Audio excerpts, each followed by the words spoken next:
this video, I'll be sharing my first charter sailing vacation on a brand new Lagoon 43 called Aria with Nava Charters in Croatia. Now, this video starts with a little walk around the boat and kind of my first impression of it, and it ends up with me explaining what we liked and didn't like about this boat during our week-long sailing course in Croatia. Me, as my opinion as a sailing instructor, and some stuff that we picked up throughout the week just enjoying a charter on that boat. Now, this is not a sponsored video, and I'm not getting paid to do this. This is just for me to keep track of what type of boats I like, to share it with you, and you know, it's just fun to do this kind of videos and walk-arounds. If you're new to this channel, my name is Oran. I'm a sailing instructor and a content creator. I make daily content up on my Instagram, and sometimes I share it here on YouTube, more long format video and some raw footage from actual lessons that I'm doing in Croatia. I host week-long sailing courses in Croatia that focused a lot about docking, about sailing, but also about the captain's mindset, communication with the crew, safety awareness, and a lot of stuff that are often left untalked about from the discussion table. A lot of important stuff that I think we need to shed more light. So if you're interested in hearing more about my courses, send me an email or check my website or my Instagram channel for daily notifications. And enough with the talking. Let's jump into the video and the first impression of the Lagoon 43. Hey, yes. Yep, she's a beautiful one. I just wanted to make a quick little video about this Lagoon 43 because it just has so many beautiful new features that I am very excited to try out, very excited to share. We got this boat from Nava Charters, a Lagoon 43, brand new one. We will be the first people to jump on board it, and it absolutely looks terrific, right? While I'm a big fan of the monohulls, I've spent the last 2 weeks doing courses on catamarans, and you know, it's nice. It's nice to have room. It's nice for families. It's nice to, you know, get a little bit of privacy, because in a monohull, if somebody farts in the saloon, everybody hears it. And yeah, this one is a beautiful one. So the first thing you can notice is this step here, right? Now, while everyone else is struggling to jump off and on the boat, this can provide a really easy, beautiful solution to step on and off, especially if the dock is a little bit higher, instead of kind of, you know, jumping over the lifelines and everything. That is a really cool feature. That's the first thing you might be noticing in this one, and it looks pretty nice. I still haven't done check-in, so I'm not going to force myself on things because I do not want to break them. But this seems super easy. Oh yeah, nice, very nice. Very nice, right? Nice teak deck. What else we have here? Ooh, that is a fancy dinghy. I've never owned such a fancy dinghy. Ooh, yeah, it's very nice. What else we have here? Yeah, this is the new feature. Kind of makes it like a Bali, but just sails better probably, right? This door probably folds somehow over there, and then these two tables can connect, and then you get that feeling of having a big saloon. Very nice.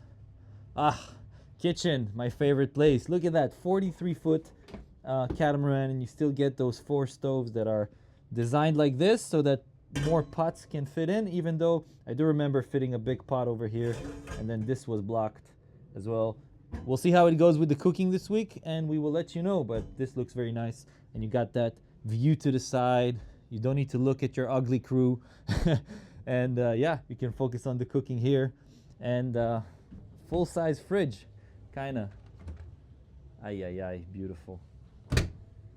That is gonna be very easy, right? It's also nice, usually like on boats, even on the Lagoon 51 that I just been on, you sometimes have the fridge or the garbage here. Hello. I'm just doing an initial walk around the boat, kind of getting the first impression before we do the check-in. Yeah, so it's nice not to have the fridge where the cooking station is, then you don't need to move. You're like coming in here and that. Yeah, give me 5 minutes. I'm just gonna show the rooms, give the nice little impression. All right, check this out. Beds are super low. I like it. Makes it very easy to jump on and off the bed. And this little bunk bed here for kids. Extra room. Super nice. Yeah, I don't really use this much. Locker space and stuff, but you know, I carry a small little bag. Nice toilet, nice shower.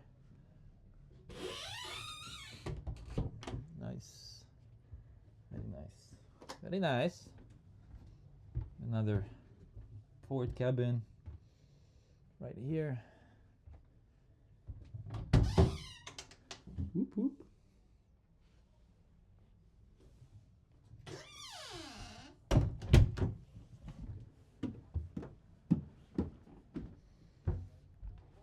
Guessing control from over here. We'll do a deep dive later. And same constellation as the other side, I think. Beautiful. Oh, okay, on this side there's no bunk bed. That's nice. We don't need that much children.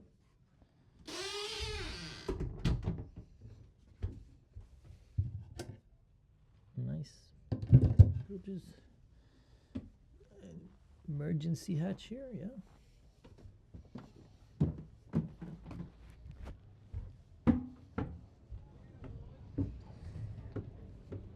Helm station on the port side on this one. We will open this one up later, but check this fly bridge right here. That is a nice fly bridge. Remember, this is a 43-foot catamaran, and having a fly bridge like this on a 43, oh man, it's beautiful. Beautiful. Lagoons with their high, ooh, this is I'd like to see. That is a nice kind of main sheet traveler. Looks easy to maneuver. No need to tangle with those two lines. Probably I just press a button and she moves. Aye, left and right. Just got electrocuted. Yeah, moves left and right. This is something I really enjoy. I'm teaching sailing, so this will work terrific for us this week. Beautiful. Mainsail isn't that big, but it is what it is. You know, catamarans, cruising catamarans are more for the convenient, not really for the sailing. But we will see how she sails this week. Maybe she will surprise for the good.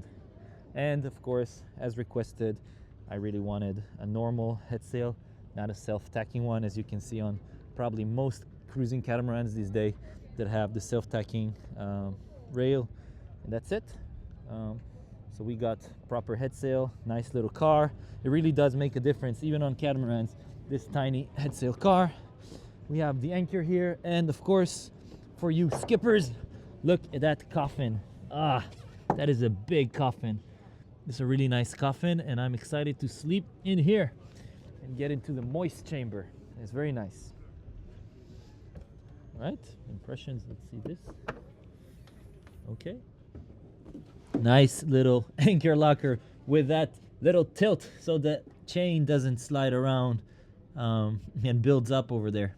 Looks very nice. Few water tanks.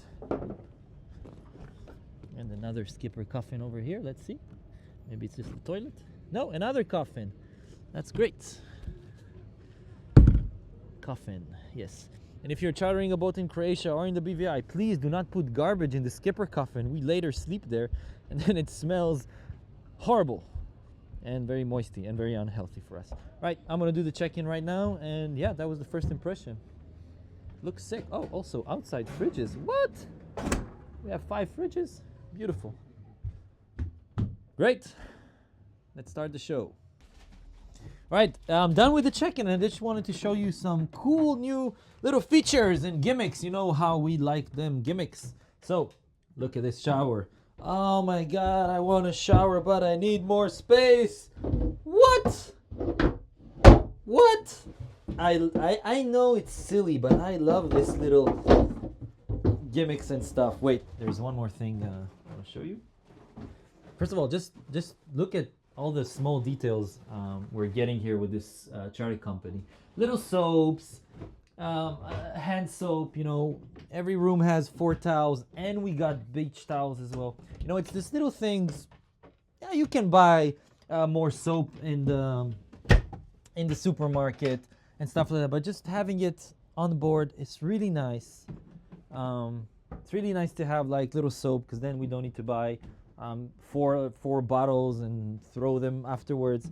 And you know, espresso machine with 3 like ice maker. It's nice to have all these amenities. Usually we're going on performance monohulls, not a lot of equipment and stuff. that's how we like it, because we don't need more. But if you're bringing your family and you want that extra value, it's nice. It's very nice. No? What do you say? It's Very amazing. nice. It's amazing. All right, this is the new gimmick, which is, ooh, you see this net? So after we drop the dinghy, you can take this thing. Yep, you can take this thing, and then you have like a chair that goes in the water. We're gonna film and show you guys how it looks afterwards, but pretty cool boat. All right, I want to show you a little bit more technical stuff. So if we're already doing a walkthrough, let's make it informative. So yeah, engine room. I'm looking at the convenient stuff. So very nice to come here. On some boats, on some lagoons, you need to like open the bed if you want to check the belts or the impeller, because the engine is situated super close to this wall. But here, no, there's space. It's really nice. Everything looks sparky and nice here. Desalinator, the water maker is here, fuses and everything. Yeah. Yep.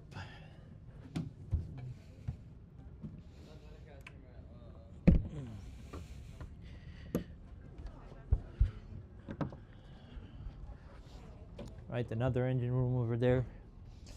The emergency tiller, but also if you break your tiller, you can just use the autopilot. Some storage lockers over here. Let me show you how much room they have. Really nice. Big storage units here. Another one over here. Sorry, skateboard. For the life raft. More storage over here. Beautiful. More storage over here. Yeah. Is there more storage? Oh wow, more storage over here. Yeah, more cleaning stuff. מעולה נראה, תודה רבה מיקי. More storage over here. This is all our emergency equipment. And over here we have more storage. All right, so not a lot of room here. Maybe we put this somewhere else. What is this? Oh, more lockers. Wow. Nice for the, yeah, for pasta, cans.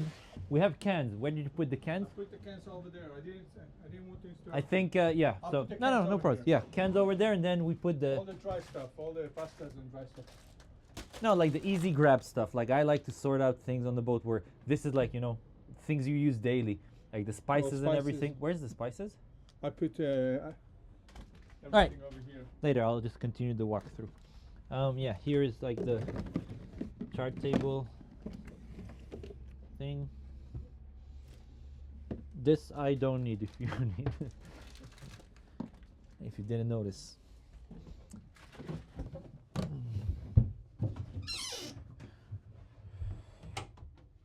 Yes, I really like this. I hope the light is good for you right now, but all the switches are here for the generator and the fuel shut off, so you don't need to move a bed. Yes. Where is it? All right. Be right back. All right, cool. So more storage room over here. Oh yeah. Beautiful. Easy access as well. Nice. All the bottles. Yeah, actually we can put all the bottles in here. That's good. You're correct. But good, we're getting to know the boat a little bit. And this one has lots of storage. Oh, beautiful. Oh, that's amazing. Yeah. Yeah, so now it's open. You can see that the tables can be lifted here. And pretty much we can play with them however we want. I think to connect them, maybe we need to switch between these two. We need to switch again. Yeah, switch between these two. Nice. This is for wet stuff. So you can put the wetsuit and snorkel equipment and everything here. More cushions for the bow. Yeah, so this is the walk around of the boat. Oh my God, my camera is too bright. Hello, Liam. Hey, Oren, how are you? And here we are. Beautiful. So to conclude the experience we had on the Lagoon 43, I want to share with you kind of the day-by-day progress and investigation that we did during my courses and how we discovered the boat and the things that we liked and didn't like. On the first day after we finished check-in and walk around the boat and talk a little bit about springing and how we're going to leave the dock, we went out sailing in 25 knots of wind. Now the first thing that happened to us was the cushions were not secured as we thought that they will be, and in that really strong wind some stuff flew over, but we got them back in board and put them all in a safe area where they don't fly off. Now this is not a general thing for this Lagoon 43. On every catamaran or any monohull that I've been, that they had like some sort of a secure thing for the cushions and stuff. If the wind is strong, they're gonna fly off. So it's a good thing to take them off regardless of the type of boat that you're going out with. After that, we went out and we started sailing in that 25 knots of wind. The boat felt really sturdy, I gotta say, and it didn't feel shaky or wobbly. We did second reef on the boat, and of course we went out from first reef to second to full to second. We kind of did some reefing practices while we were at it. Everything went smooth and there was no problem. But in our long cruise, we went on a 60 degrees to the wind on a close reach. At 25 knots of apparent wind, we had second reef on the main and a full Genoa. Maybe we reefed it at some point, but I don't remember. And we did 6.5 knots, 7 knots towards our destination, which felt really, really good on this boat. Staying up on the fly bridge was really nice, and kind of looking at the mainsail just with our eyes and adjusting everything with a push of a button was really nice first impression. After that, we arrived to our anchor spot. We anchored pretty easy. It wasn't a big problem. It's very convenient with the controls from the helm or from the anchor locker point. Lifting up the anchor and pulling it down was super easy because that anchor locker had that little tilt in it, and then the chain doesn't pile up as much as it's doing on other type of boats. We anchored for the night and everything was terrific. Eating dinner and cooking in that beautiful kitchen where you have the views to the front and the crew is in the back sitting to prepare the dinner table was really nice. You could also play with the tables and change the configuration if you want a bigger table on the outside or a bigger table on the inside. Super easy to manage, and it was very fun to have this big outside saloon. Second day again started very windy, and when we had to leave anchor, it was really windy in the bay. So we needed to use the dinghy to take the shorelines off. Now, once we had the anchor off and the shorelines off, getting the dinghy back on those davits was a little bit of a challenge, and that might be the only load that I have from this new gimmick and designs from Lagoon. So they build like a net in the davits in the back, which is really nice to sit down at the end of the day and kind of look towards the back, especially if you're anchoring in a beautiful place. It's incredible, and it's very nice to lay there as well.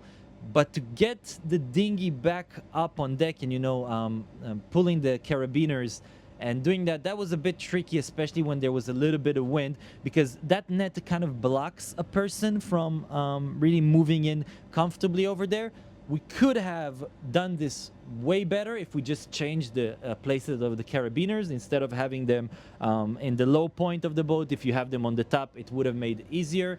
But if I have to look for something that we didn't find to be as beautiful as it seems, that will be it. Just putting the dinghy back in windy conditions, because it is a little bit hard, a little bit unsafe to crawl down low in the dinghy with that net on top of you. On the second day, we went out sailing and we tested all the points of sails, all the angles that we can do to the sails, the 40 degrees, the 60 degrees, the 90 degrees, the 120, the 150, and the run. They all felt really well, and it was very easy to switch from one another thanks to the electrical winches. It is super nice to sit up on the fly bridge, just lay down, look at the mainsail, and know exactly what you need to do. If you need to straighten the main sheet or you need to move the traveler, you can really easily lay down there and look at it. And it was really nice for this drill of kind of testing all the sail configuration. We even went downwind and did wing on wing, and we kind of rigged the sails a little bit different. That gave us more speed. I would say that, catamarans, you normally expect them to be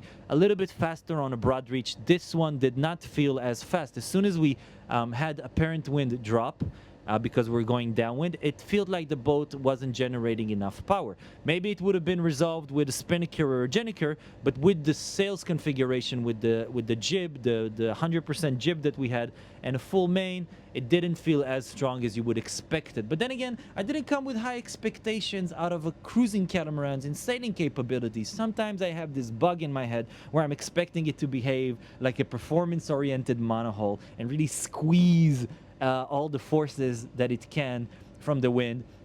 It didn't, but I didn't expect it to do it. We really enjoyed sailing with that catamaran. We had strong winds, so that catamaran was doing really well with 6.5 knots, 7 knots, depending on the points of sail. It felt really good, and it felt like it's making good progress even on a close haul on 40 degrees. It felt really nice. On the third day, we dove deep into maneuvering the catamarans by using the engines. We did drills like docking, like doing figure of eights around mooring balls, backwards, forwards. We even did some man overboards or approaches to the mooring balls by using one engine, and everything felt good. This boat is very maneuverable. Docking is super easy. If you lock the helm in the middle and just focus on the engines, it's not a big problem to dock this 43-foot catamarans, even in windy conditions. Doing one engine maneuvers on the catamarans, like a lot of other catamarans, the propellers are situated in the back and the rudders are situated more in the front, so you don't get to have a thing called the prop wash. And when you don't have the prop wash, it's very hard to maneuver the boat by using one engine. But this one did not feel more harder than any other catamaran that I've practiced on and did this kind of drills before. Just on the catamarans that have the propellers in front of the rudders, so the rudders are in the back. When you have that prop wash, it's much more easier to do one engine catamaran maneuvers, just in case you lose one engine to a prop rep or to any technical issue. The boat is very maneuverable, very easy to dock and to do mooring balls and to do man overboard. After that, we continued cruising and navigating through the islands and enjoying chill sails. And I gotta say, the new gimmick with the open doors that gives you an open saloon makes it super nice if you are like, all right, this is enough sun for me. I want to go down and do some work on my laptop or read a book in the saloon. I don't want to feel like I'm in a closed boat, you know, sitting inside, not feeling the wind and everything. You go outside and you have this huge saloon with these huge tables, and absolutely everyone, each one of the students mentioned like, wow, this is incredible. This is really fun thing to have. And we really enjoyed it. In general, I think this boat is a terrific upgrade to its little sister, the Lagoon 42, and still not a big upgrade to the Lagoon 46. The kitchen is just incredible, the new location of the kitchen. The rooms are very comfortable. I love it that the beds are lower than normal so that you can jump on and off the bed quite easily. The gimmick of the sink in the shower, I loved it. When every night that I took showers, because we had a water maker and generator, it was really nice to take a proper shower, even better shower than some of the marinas offer, and kind of have that space, and it really feels nice for just a 43-foot catamaran. Let me think what else. Yeah, so we mentioned the fly bridge, which was incredible, and the big saloon were the big two ups for this one. Everything else is just a Lagoon catamaran, which is one of my favorite catamarans to charter. Everything felt good, everything was inside, and I want to say a big thank you to Nava Charters for providing us with such equipped nice boat that was well maintained and had those little soaps and the coffee machines, and I really love all these small details like extra towels, and the check-in process was really good, checking in, checking out the boat. So thank you, Nava Charters. If anybody wants to book a boat with them, or you can contact me and I will help you organize a trip. I can even throw some discounts that I have with Nava Charters or with other charter companies. So if you're keen to do a sailing vacation and you need help setting everything up, reading the weather, planning your route, and picking up a boat that suits for you, contact me through my website, my Instagram, or email, and I will help you do it. Thank you for watching this video, and I'll see you in the next one.